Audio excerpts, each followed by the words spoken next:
안녕하세요. 저는 첫 번째 결혼을 실패한 후 재혼해서 아들, 딸, 일란성 쌍둥이를 키우며 바쁘게 살고 있는 평범한 40대 여자입니다.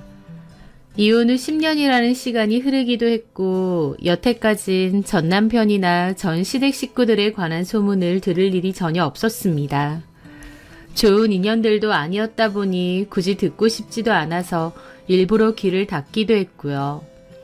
그런데 얼마 전 우연히 전 시댁에 관한 얘기를 들었습니다. 그 근황이 몹시 놀라우면서도 또 한편으론 별로 놀랍지 않더라고요. 왜냐면 그 사람들이 그렇게 잘 먹고 잘 살진 않을 것 같다는 생각을 막연히 하기도 했거든요. 시간이 많이 흐른 지금 이제는 정말 남이 돼버린 그 사람들의 이야기를 씁쓸한 웃음과 함께 편하게 얘기할 수 있게 되었네요. 저와 전 남편의 인연은 대학생 때 아르바이트를 했었던 한 레스토랑에서부터 시작되었습니다. 저는 대학교 3학년 때 용돈을 벌 겸 레스토랑에서 아르바이트를 했었어요. 캐주얼 레스토랑이었는데 규모가 좀 있는 곳이어서 저 같은 아르바이트생이 많았죠. 그 아르바이트생들은 저와 나이가 엇비슷한 학생들이 많았고요.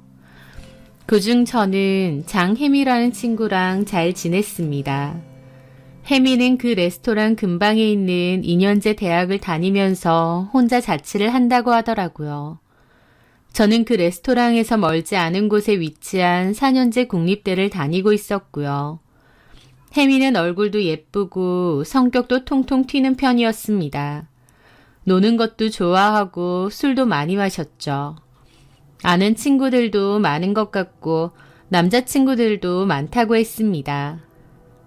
사교적인 성격이었기에 저랑도 금방 친해졌고 아르바이트를 하면서 틈틈이 얘기도 하고 친하게 지냈던 것 같아요. 저희 레스토랑에는 이주용이라고 하는 동갑내기 남자애도 있었는데요. 키도 크고 덩치도 좋고 얼굴이 서글서글 웃는 상이었습니다. 주용이는 저랑 같은 학교 경영학과에 다닌다고 했고요. 외모도 멋지고 성격도 좋다 보니 주용이는 여자 아르바이트생 사이에서도 인기가 좋았어요. 그리고 가만 보니 학생인데도 꽤 좋은 차를 타고 다니더라고요. 주변 친구들이 하는 말을 들어보니 주용이는 집이 꽤 잘 산다고 했습니다. 부모님이 큰 건물을 2채나 들고 계시다면서요. 그런데 학생인 아들한테 비싼 차까지 사줄 정도로 여유 있는 부모님인데 아르바이트는 왜 하냐고 했더니 주용이가 1년 동안 전 세계 곳곳으로 배낭여행을 가고 싶은데 부모님이 배낭여행은 위험해서 안 된다고 반대를 하셨답니다. 그럼에도 주용이가 가겠다고 우기니까 돈은 절대 못 대주니 알아서 가라고 하셨대요. 그래서 주용이가 자기가 벌어서 갈 거라고 아르바이트를 한다는 겁니다. 저는 그 얘기를 들었을 때 주용이가 멋지다고 생각했어요. 와, 부모님한테 손 안 벌리고 본인 스스로 벌어서 가겠다는 거네? 멋지다. 그런데 제 옆에 있던 혜미는 고개를 젓더라고요. 그게 뭐가 멋져. 누구는 생활비 벌려고 알바하는구만. 누구는 고작 여행비 벌려고 간다니. 아, 팔자 좋네. 막 그러더라고요. 혜미는 집 형편이 좋지 않은 데다 자취를 하는데 본인 용돈과 생활비를 벌어야 돼서 알바를 하는 거라고 했거든요. 혜미는 잘 사는 주용이를 좀 고깝게 보기도 하더라고요. 그래서인지 아르바이트를 하면서 지켜봐도 혜미는 유독 주용이에게 틱틱거렸습니다. 다른 직원들에게는 웃으며 잘 대하면서도 유독 주용이에게는 정색하며 틱틱거리고 실수하면 무안 주고 그러더라고요. 저는 혜미에게 야, 주용이한테 왜 그래? 잘 좀 지내자. 고가워서 그런다. 부잣집 도련님.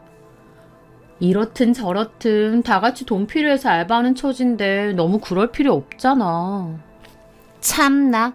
그래. 너도 고작 네 용돈 벌려고 일하는 거다 이거지? 부잣집 딸, 부잣집 아들이 나같이 아등바등 사는 가난뱅이 마음을 어찌 알겠어. 뭔 소리야. 나는 부잣집 딸 전혀 아니야. 어쨌든 너도 네 용돈이나 벌려고 하는 거잖아. 생활비나 학비가 아니고. 게다가 너네 부모님 두 분 다 선생님이라며. 너는 오빠도 대학원생이고 너나 이주용이나 똑같아. 막 그럽니다. 혜미는 다른 부분에서는 성격 착하고 다 좋은데 돈에 관해서는 좀 꼬인 부분이 많았죠. 그래서 혜미가 주용이에 대해서 안 좋게 생각해도 그냥 그러려니 했습니다. 그런데요. 그렇게 몇 개월간의 시간이 흘렀고 주용이는 아르바이트를 그만둔다고 하더라고요. 결국 부모님이 여행비를 대주기로 했다면서 바로 여행을 떠날 거라고 했죠.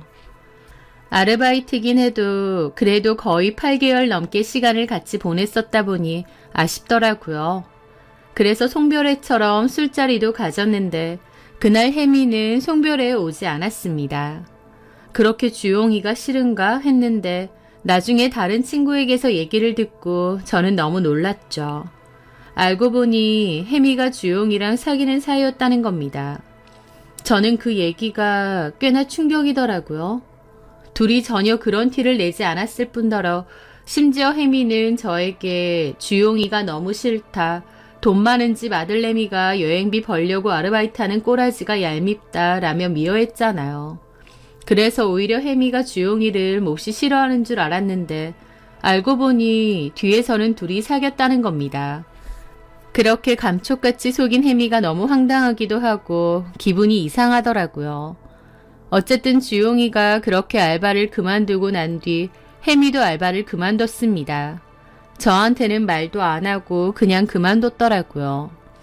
제 딴에는 알바하면서 친하게 지냈다고 생각했는데 혜미는 그게 아니었나 보더라고요.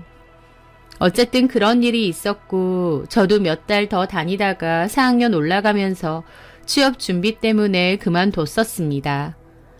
대학교 때 아르바이트 하면서 겪었던 하나의 해프닝일 뿐이고 주용이든 혜미든 살면서 또 보게 될 거라고는 생각도 못했죠. 그런데 그 후 5년 정도 지났을 즈음이었습니다. 저는 전공을 살려 한 출판사에 취업을 했습니다. 그리고 미팅 겸 간단한 인터뷰가 있어서 외근을 가게 되었고 한 카페에서 만나 미팅을 진행했었죠.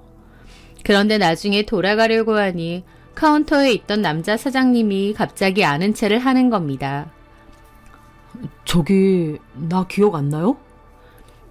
라고 묻길래 어리둥절해서 보는데 얼굴이 낯이 익더라고요. 바로 기억은 안 나는데 뭔가 낯이 익어서 갸웃갸웃했죠. 그랬더니 그 남자가 웃으면서 너 정수민이잖아. 나 기억 안 나? 예전에 레스토랑에서 아르바이트. 그 순간 머릿속에서 이주용이라는 이름이 확 떠오르더라고요. 아, 이주용? 맞아. 내 이름 기억하네. 어머 반갑다 야. 어떻게 여기서 다 만나니? 저도 주용이도 반가워서 막 웃었죠.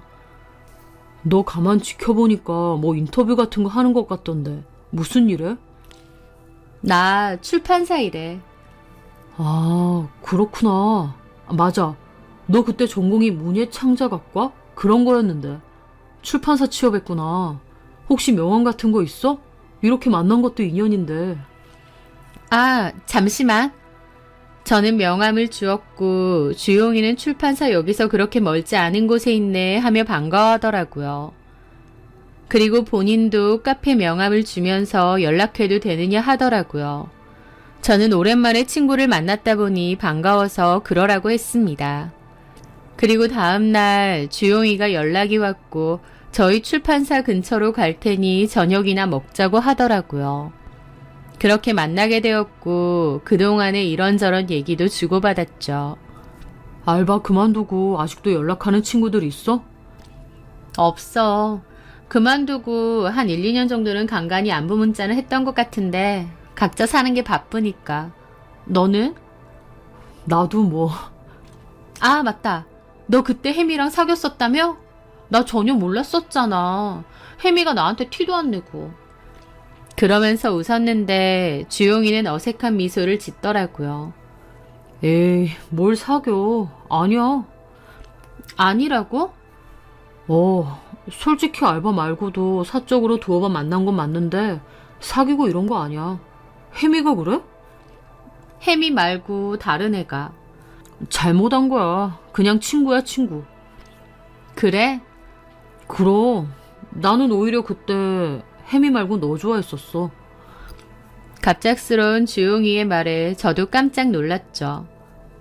어? 야, 갑자기 뭔 소리해.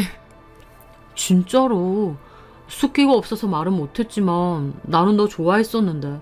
그래서 너 다시 만나니 너무 반갑더라. 라는데 갑자기 쑥스럽기도 하고 기분이 묘하더라고요. 그때 당시엔 전혀 그런 걸 몰랐거든요. 그리고 그때 혜미랑 사귄다고 했었는데 그것도 아니었구나 싶기도 하고요. 하여튼 그 후로도 주용이와 저는 연락을 자주 주고받았고 저도 주용이네 카페에 자주 놀러 갔습니다. 말은 친구라고 했지만 사실 썸을 타고 있었던 것 같아요. 그러다가 주용이의 고백으로 저희는 사귀게 되었습니다. 알콩달콩 잘 만나왔고 주용이가 카페를 운영하다 보니 그 카페도 자주 놀러 갔죠. 그런데 어느 날 일 마치고 주용이네 카페에 놀러 갔는데 주용이가 누군가 대화 중인 겁니다. 아, 수민아. 우리 엄마셔. 엄마, 여기 내가 얘기했던 정수민. 내 여자친구. 라길래 깜짝 놀랐죠. 주용이네 어머님이셨으니까요.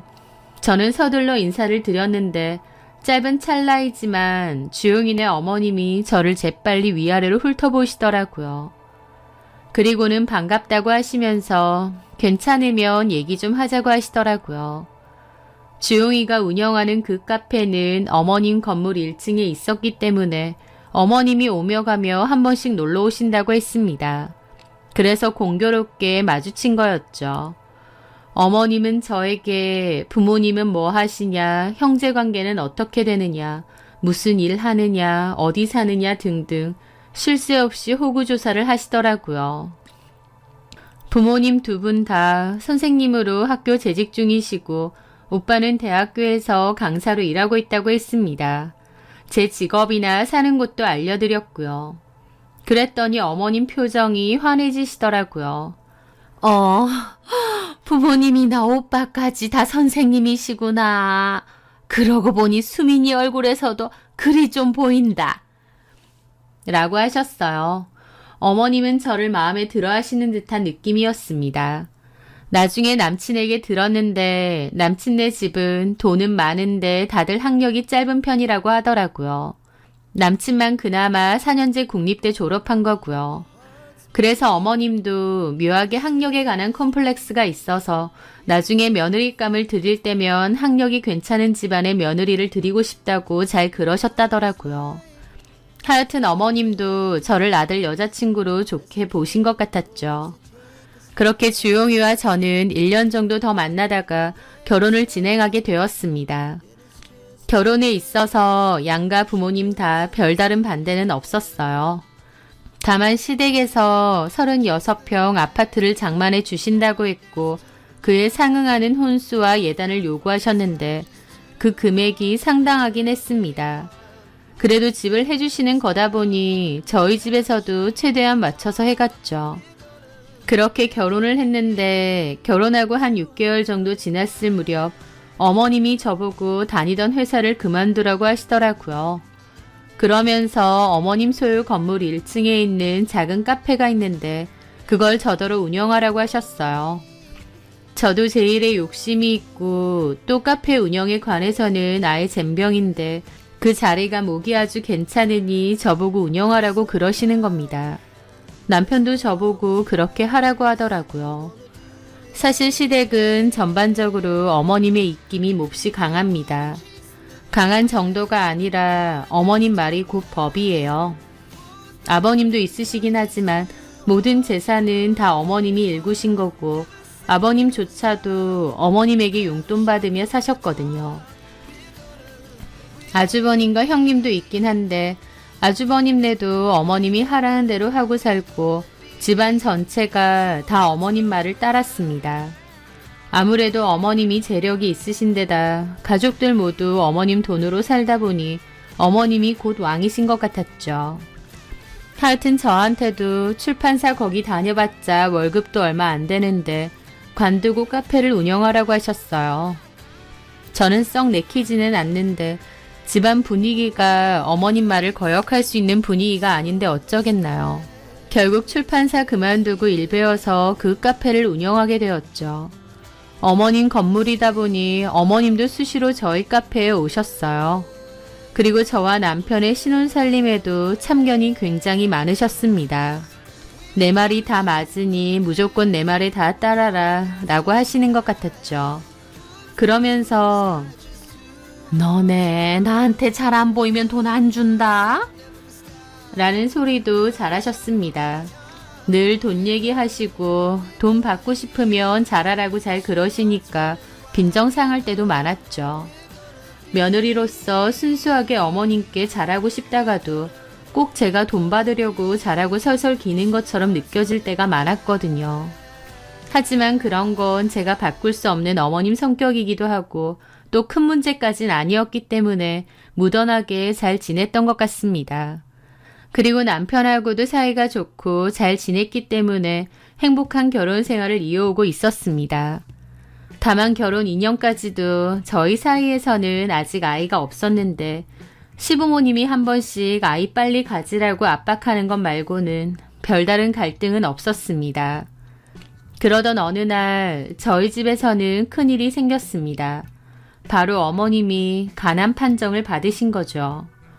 평소에 건강도 나름 열심히 챙기시는 편인데 건강검진을 받고 나서 간암 2기 판정을 받으신 겁니다. 어머님은 울고 불고 난리가 나셨고 내가 이 재산 모으려고 얼마나 악착같이 살았는데 이대로 죽을 순 없다면서 어떻게든 방법을 찾을 거라고 하셨죠. 그러는 과정에서 간 이식을 받겠다고 하셨습니다. 병원에서도 가족 간의 공여를 받는 식으로 간 이식 수술이 가능하다고 했고요. 어머님은 가족 모두 당장 간 이식 접합검사를 받으라고 했습니다. 저희 집에서는 어머님 말이 곧 법이니 다 받을 수밖에 없었는데요. 저는 썩 내키지는 않았는데 남편은 저를 설득하더라고요.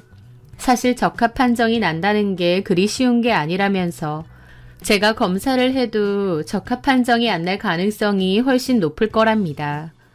그런데 가족 모두가 간이식 적합 검사를 할 건데 저만 빠지면 어머님에게 저만 밉보일 거라며 아주버님도 형님도 다 할 건데 너만 빠지면 되겠느냐고 하는 겁니다. 이럴 때 어머님한테 잘 보여놔야 나중에 재산을 주셔도 더 신경 써서 주시지 않겠느냐 하면서요. 남편도 결국 돈이 중요해서 그런 거죠. 저는 재산이고 뭐고 검사 자체가 썩 내키지는 않았지만 집안 분위기가 저만 빠지기도 애매했습니다. 그래서 결국 약간은 등 떠밀리듯 검사를 했는데 이럴 수가 저만 적합 판정이 난 겁니다. 어머님은 다른 가족들 다 안 되는데 저만 적합 판정이 났다 보니까 그때부터 이제 살았다 싶은 것 같았죠. 하지만 당연히 저희 부모님은 결사 반대였습니다. 무슨 며느리한테 간 내놓으라고 하느냐며 그럴 거면 이혼하라는 소리까지 하셨으니까요. 간 이식 해주고 나면 건강관리도 정말 철저히 해야 되고 피곤함도 훨씬 자주 느낀다더라. 게다가 너는 임신 계획도 있는데 그런 큰 수술을 해줘버리면 어떡하느냐고 절대 안 된다고 하셨죠. 저희 부모님이 어머님에게 전화한다는 걸 제가 겨우 말렸습니다. 물론 저도 썩 내키지 않았습니다. 하지만 제가 적합 판정이 났다고 하니 어머님은 무슨 동아줄 잡는 심정으로 저한테 매달리시더라고요. 저한테 지금 사는 집 명의도 바꿔주겠다 하시고 외제차를 사주신다 하시고 하지만 저는 돈이 문제는 아니니 이걸 쉽게 드려도 되나 고민이 솔직히 됐습니다.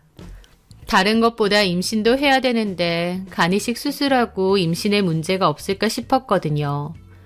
하지만 어머님은 병원에서도 아무 문제 없다고 했다면서 다만 수술 부위 때문에 1년 정도 뒤에 가지면 아무 문제 없다고 하시더라고요. 남편도 그렇고 가족들 모두 제가 간이식을 해주길 바랬습니다. 저도 검사를 안 했으면 몰라도 적합 판정을 받았고 또 가족들이 간절히 원하기도 했고 또 병원에서도 1년 정도 지나고 임신 계획 세우면 된다고 하니까 해주는 쪽으로 가닥을 잡았습니다. 그랬더니 어머님이 너무 기뻐하시고 고맙다면서 네가 내 생명의 은인이라며 저를 얼싸안고 좋아하시더라고요. 그러면서 그 뒤에 저한테 거금이 든 통장을 주시는 겁니다. 간이식 대가로 주는 돈은 절대로 아니고 우리 아들하고 결혼해서 잘 살아주는 게 너무 고마워서 며느리에게 선물로 주는 돈이라는 걸 강조하시면서요. 어머님이 기어코 주셨기 때문에 저도 결국 받았습니다. 그 후 병원에서 추가 검사를 받기로 했었죠. 그런데 제가 그 결정을 하고 얼마 지나지 않았을 때였습니다. 저희 카페로 아는 얼굴 하나가 찾아왔더라고요. 과거 아르바이트 같이 했던 혜미였습니다. 어머, 너 혜미 맞지? 반가워. 잘 지냈니? 오랜만에 옛 친구를 만나니 반갑더라고요. 물론 저한테 말도 안 하고 아르바이트를 그만둬서 마지막 인사도 못했지만 그래도 아르바이트 할 때는 친하게 잘 지냈으니까요. 저는 혜미가 우연히 제 카페에 왔다가 저를 본 줄 알았는데 그게 아니라 의도적으로 저를 찾아온 거였습니다. 혜미는 저에게 얘기를 좀 하자고 했고 서로 마주 앉게 되었죠. 갑자기 저를 찾아온 거다 보니 혹시 다단계나 종교 권유 때문에 왔나 싶기도 하더라고요. 그런데 혜미가 하는 말은 정말 뜻밖인 데다 충격 그 자체였습니다. 갑자기 찾아와서 이런 말해서 미안한데 나도 참을 만큼 참았거든. 참을 만큼 참았다니 그게 무슨 말이야? 혜미는 가방에서 사진 하나를 꺼냈습니다. 그런데 그 사진에는 초등학생으로 보이는 아이가 있고 그 옆에는 다름 아닌 제 남편이 같이 있더라고요. 저는 너무 얼떨떨한 기분으로 물었죠. 근 10년 만에 다시 만난 혜미가 내민 사진에 왜 제 남편이 있나요? 이게 뭐야? 많이 놀랐지? 너는 잘못도 없는데 내가 미안하게 됐다. 혜미는 전혀 미안하지 않은 얼굴로 오히려 엄청 차분하고 당당한 얼굴로 미안하다고 하더라고요. 이게 다 뭐냐고 했더니 제가 정말 놀랄만한 얘기를 하는 겁니다. 실은 예전에 아르바이트 할 때 나 이주용이랑 사귀었었어. 너한테 말은 못했지만 그러다가 이주용이랑 헤어졌고 이주용은 여행 갔었잖아. 근데 그 뒤로 알게 된 거야. 내가 임신했다는 걸. 뭐? 놀라서 이주용한테 연락했더니 이주용이 그걸 자기 엄마한테 말했고 그 엄마가 나를 찾아왔더라. 그러니까 지금 너네 시어머니겠네. 나 찾아오더니 호구조사를 하더라고. 부모님은 뭐 하시냐, 너는 뭐 하냐 등등. 근데 얘기 들어보더니 내가 마음에 안 들었나 봐. 돈 주면서 병원 가서 애 지우라고 하더라. 뭐? 나도 그때 정말 어렸는데 무슨 드라마 나오는 것처럼 돈 주면서 애 지우래. 무슨 선심 쓰는 것 마냥 수술하고 몸보신하게 약까지 지어 먹으라고 하더라. 나 참 어이가 없어서 울면서 싫다고 했더니 네가 뭘 어쩔 거냐고. 아직 학생인데 애 낳아서 인생 망치고 싶냐고 협박하더라고. 그러면서 돈봉투 지어줬는데 그 후로도 나는 애 안 지웠어. 그냥 혼자 낳았고 그 길로 학교 그만뒀지. 나중에 이주용한테 애 낳았다고 했고 그때부터 이주용이 생활비랑 양육비를 주더라고. 이주용 어머니는 모르는 것 같고 이주용 지가 돈 마련해서 돈 줬어. 나는 그걸로 우리 아이 키웠고 나는 이주용한테 너네 엄마한테 말하고 우리 결혼하자고 언제까지 이렇게 지낼 순 없지 않냐 했어. 이주용은 말로는 곧 말하겠다면서 좀 기다려달라고 해놓고 계속 얘기 안 하더라. 그러더니 나중에 너랑 결혼을 한다는 거야. 내가 그 얘기 듣고 정신이 나가서 너한테 다 알린다고 그랬어. 그랬더니 이주용이 너랑 딱 3년만 살고 이혼하고 나한테 오겠다네. 나는 바보같이 그 말 또 믿어주고. 이주영 계속 우리 집 드나들고 지내. 저번 주에도 왔었고. 너랑 곧 이혼할 테니 기다리라는데 내가 아무리 봐도 너랑 이혼할 생각이 없어 보이는 거야. 그래서 내가 참다 이렇게 찾아온 거야. 참고로 나 지금 둘째 임신 중이야. 혜미가 하는 말 한마디 충격 그 자체더라고요. 과거에 혜미가 제 남편 아이를 가졌다는 것도, 저랑 결혼한 지금까지도 혜미를 만나고 있고 그 아이를 함께 키워왔다는 것도, 심지어 지금 둘째를 가졌다는 것까지도요. 너무 충격적이라 오히려 믿어지지 않을 정도였죠. 저는 얼굴이 새파랗게 질려 있었고 한참이나 말도 제대로 못했습니다. 가까스로 입을 열어 물었죠. 너 나한테 이런 말 하는 이유가 뭐야? 이주영이 너한테 이혼하자고 말 못하니까 내가 하려는 거지. 이혼해줘. 너는 아이도 없고 나보다는 훨씬 정리하기 쉽잖아. 미쳤니? 너나 이주영이나 미쳤어? 그래. 네 입장에선 청천벽력일 테지만 나도 그동안 너무 힘들었어. 피눈물 쏟으며 기다리고 또 기다렸다고. 이제는 못 기다리겠어.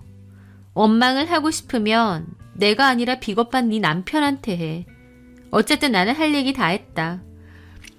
그렇게 혜미는 자리를 떠났고 저는 가게 문 닫고 집으로 갔습니다. 머리가 너무 멍하고 눈앞이 컴컴하더라고요. 10년 만에 나타난 혜미가 던지고 간 폭탄. 그 폭탄은 저를 송두리째 흔들어 놓고 갔죠. 저는 그날 저녁 남편에게 이 일을 다 얘기했습니다. 너무 충격이 커서인지 오히려 담담하게 말이 나오더라고요. 제 말을 들은 남편은 단박에 미안하다고 빌었습니다. 그러면서 자기도 어쩔 수 없었고 혜미 때문에 그동안 너무 힘들었다고 하고 자기도 피해자라고 하더라고요. 어렸을 때 실수한 거고 분명 엄마가 돈까지 주면서 애 지우라고 했었다. 나도 애 지운 줄 알았다. 그런데 본인 마음대로 낳아놓고는 뒤늦게 책임지라고 저랬다며 자기는 여지껏 끌려다닌 거라고요. 그래서 제가 혜미가 네 애를 낳아서 키우고 있으면 너도 부모님께 다 알리고 혜미랑 결혼했어야 되는 게 맞지 않느냐고. 어떻게 그 사실을 나한테까지 감쪽같이 속이고 나랑 결혼을 할 수 있느냐고. 그럼 나는 뭐냐고 했죠. 남편은 저를 너무 사랑해서 놓치기 싫었다. 결혼은 정말 사랑하는 사람하고 하고 싶고 애 때문에 혜미에게 발목 잡히고 싶지 않아 속인 거라며 미안하다고 하더라고요. 남편은 혜미가 너무 지긋지긋하고 스토커 같다고 하는데 저는 그런 남편이 너무 가증스러웠습니다. 그렇게 지긋지긋 스토커 같아서 둘째를 임신했어? 제 말에 남편도 몰랐다는 듯 눈이 동그래지더라고요. 앞뒤가 안 맞네. 그렇게 지긋지긋 싫다면서 할 거 다 하고 둘째까지 임신했냐고. 여보, 몰랐어 둘째는. 진짜 네 얼굴도 구역질 나서 못 보겠다. 어떻게 이런 짓을 벌여? 나 너랑 못 살아. 그만 살자. 이혼 서류 갖고 올 테니까 도장 찍어. 여보, 제발. 나 걔가 둘째 임신할 줄은 몰랐어. 그냥 양육비 지어주고 지금처럼 살면 안 될까? 너 미쳤니? 진짜 소름 끼친다. 양육비 몇 푼 지어주고 나랑 계속 이렇게 결혼생활 유지한다고? 진짜 네 정신 상태는 내가 죽었다 깨나도 이해를 못하겠어. 내가 이혼해줄게. 이혼해줄 테니까 너는 장애미랑 결혼해서 애들 책임지고 살아. 나는 너네 같은 정신병자들이랑 더 이상 엮이기도 싫다. 저는 그렇게 말하고 이혼하기로 마음을 굳혔습니다. 저를 속였다는 게 분통 터지고 억울하기도 했지만 장혜미나 이주영이나 너무 소름 끼치는 인간들이구나 싶어서 더 이상 엮이기도 싫었거든요.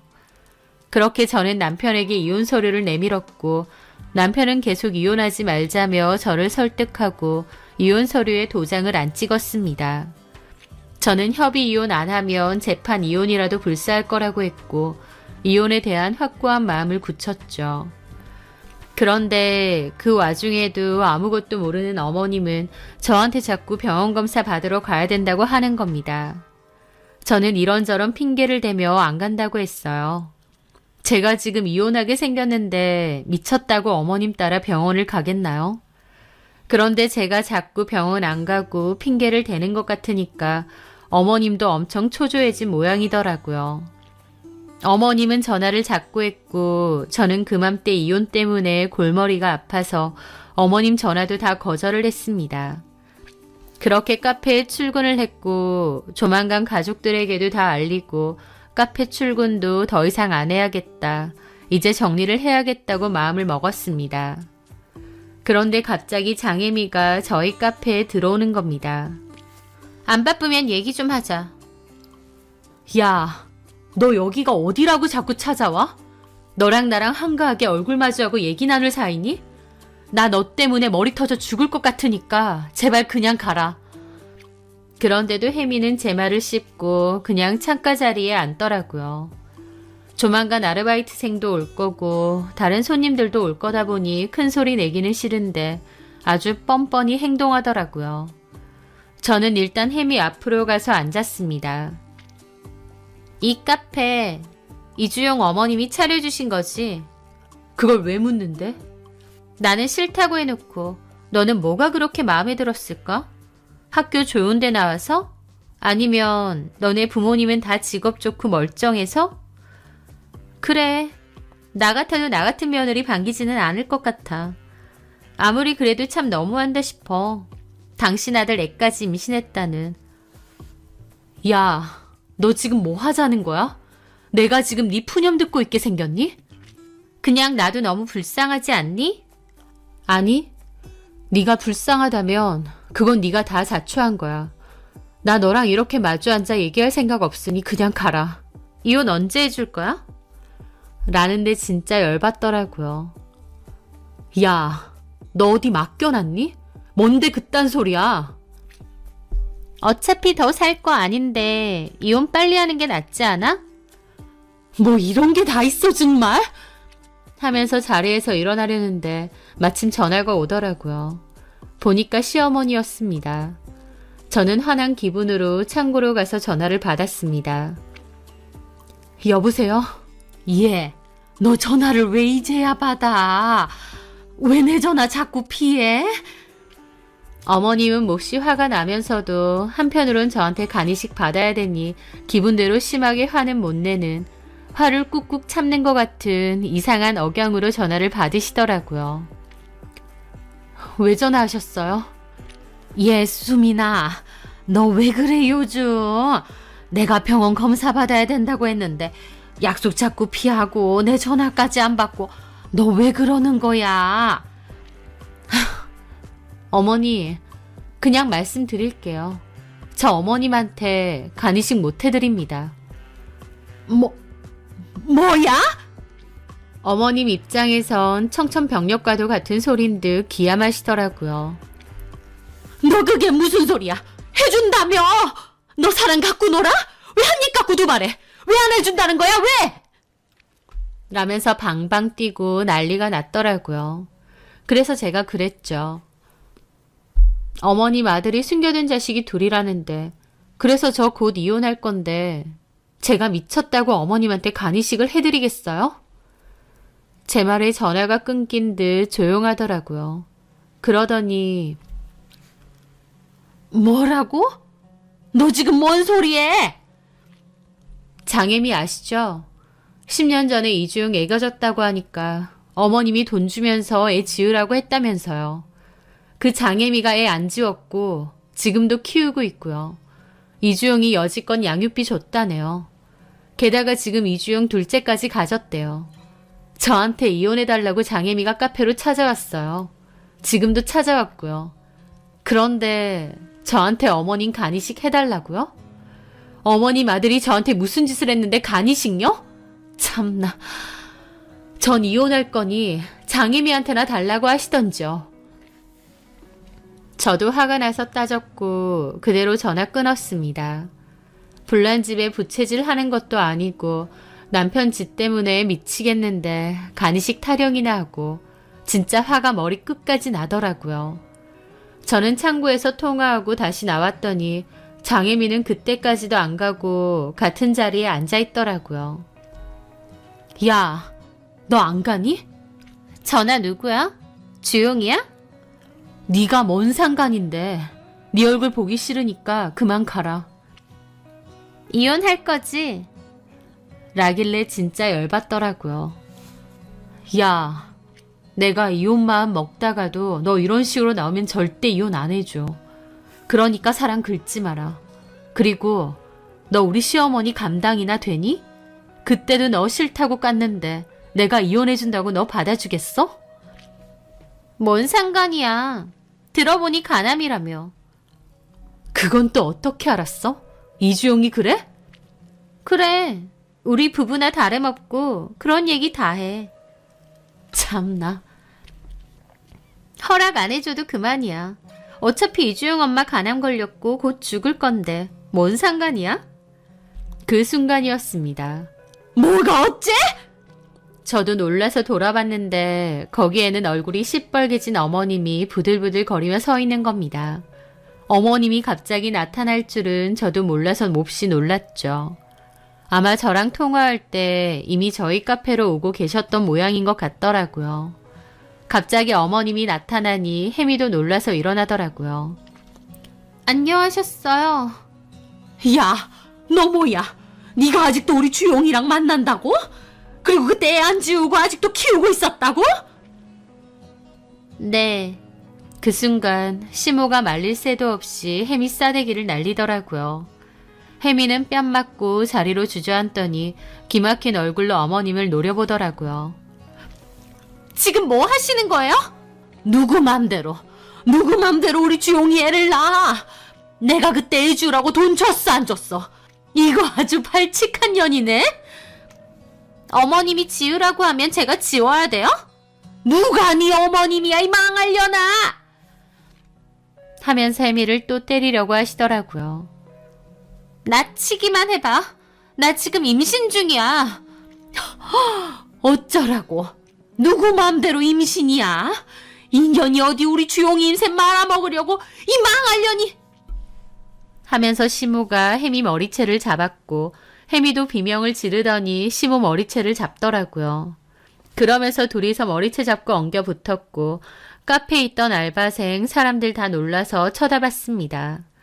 둘이서 너무 심하게 몸싸움을 해서 큰일 나겠구나 싶어 저는 급하게 남편에게 전화했습니다. 장혜미랑 어머님이랑 싸우니 당장 오라고요. 남편도 시겁하며 지금 바로 간다고 하더라고요. 그렇게 잠시 후 남편이 불이 나게 도착했고 겨우 둘을 떼어놓았습니다. 장혜미는 울면서 바닥을 굴렀어요. 배가 너무 아프다고 하면서요. 어머님은 그 와중에도 화가 나는지 장혜미한테 덤벼들려고 하셨죠. 저는 일단 구급차를 불러야 되나 했는데 어머님은 가까스로 말리는 아들 싸대기도 연달아 때리는 겁니다. 야, 이 미친놈아. 저런 년이랑 뭐 좋다고 아직도 만나고 있어. 그랬더니 한참 맞던 남편이 아, 그만 좀 해요. 누군 좋아서 만나? 내 애를 키운다는데 어째? 야, 이놈아. 엄마한테 말을 했어야지. 뒤에서 그러고 있으면 어떡해. 그리고 뭐 둘째?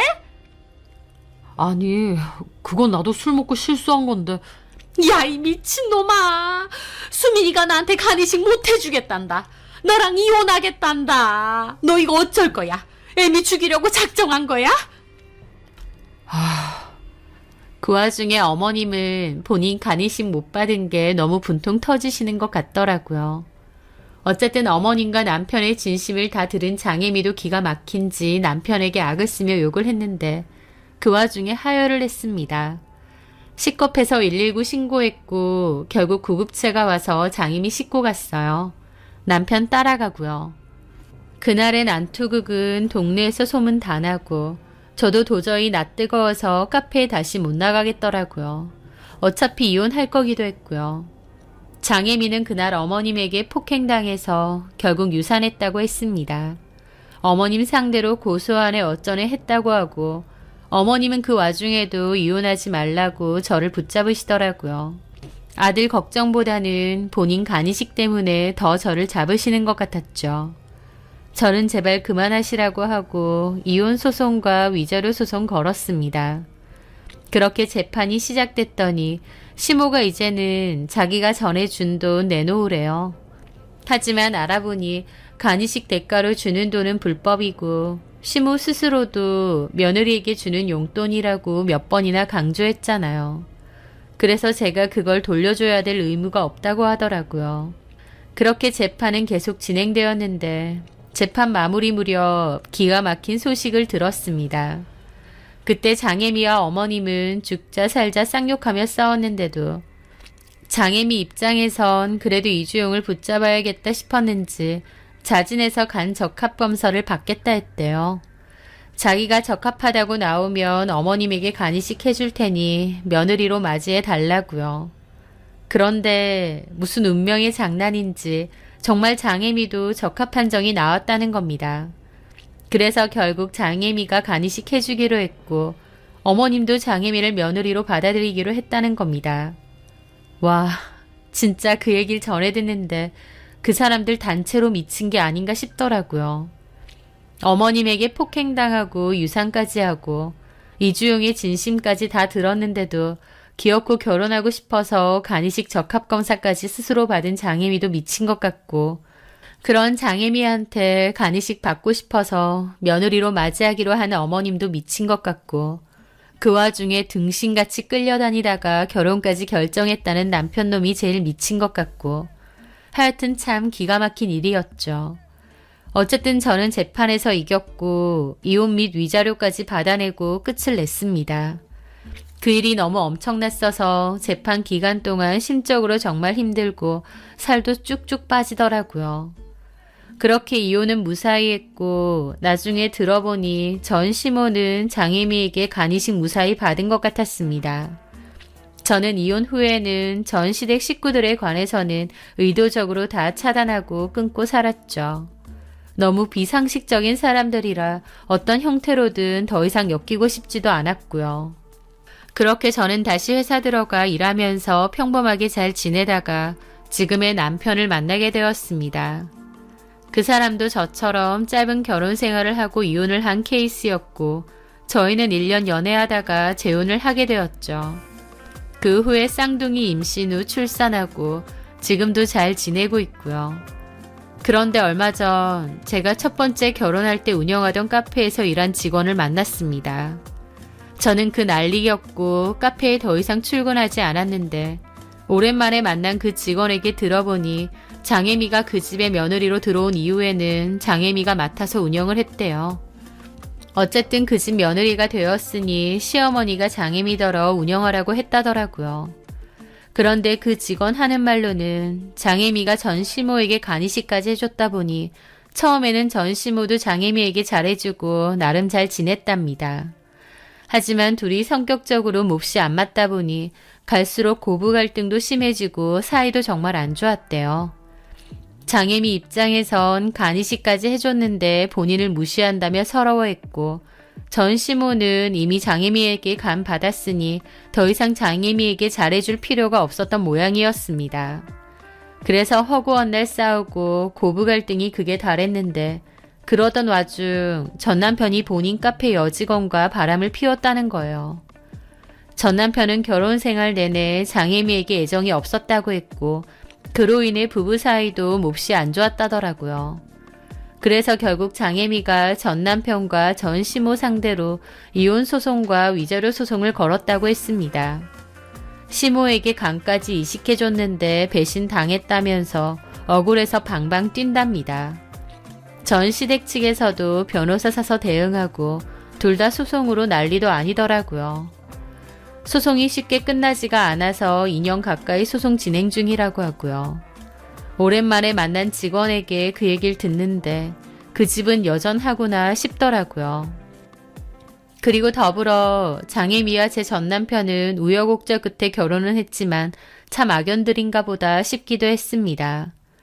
장애미는 저한테 자기 인생이 너무 불쌍하지 않느냐고 했지만 전혀 불쌍하지 않아요. 전 시모나 전 남편이 잘했다는 건 아니지만 장희미도 그 집에서 반대하는 아이를 스스로 판단해서 극구 낳은 거잖아요. 그러면 그 아이도 오롯이 혼자 책임질 각오도 했어야 되는데 그러지 않았고 심지어 전 남편이 저랑 결혼하는데도 뒤에 숨어 있었던 거잖아요. 차라리 결혼 전에 저한테 다 밝히고 뒤집어 엎는 것도 아니고 이주용한테서 버림받을까봐 그럴 용기도 없었던 것 같습니다. 전 시모도 그래요. 아들이 그 오랜 기간 배신을 때렸는데 며느리한테 미안하기보다 본인 간이식 못 받을까봐 가장 분노하셨던 분이죠. 전 남편도 제 앞에선 착한 척, 다정한 척, 가정적인 척 하면서 뒤에선 철저히 속이고 이중생활을 했다는 게 기가 막힙니다. 그냥 셋 다 똑같은 인간 같아요. 똑같은 인간들끼리 가족이 됐으면 잘 지낼 것이지. 결국 피 터지게 싸우다가 소송으로 얼룩진 결말이 참 우습네요. 그나마 다행인 건 제가 전 시모에게 간이식을 해주기 전에 장혜미가 그 사실을 터뜨렸다는 것입니다.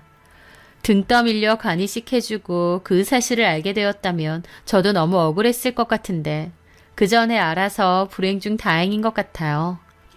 다른 사람은 고려도 안 하고 본인들 마음만 중요했던 그 사람들. 앞으로도 지지고 볶고 그러고 살겠네요.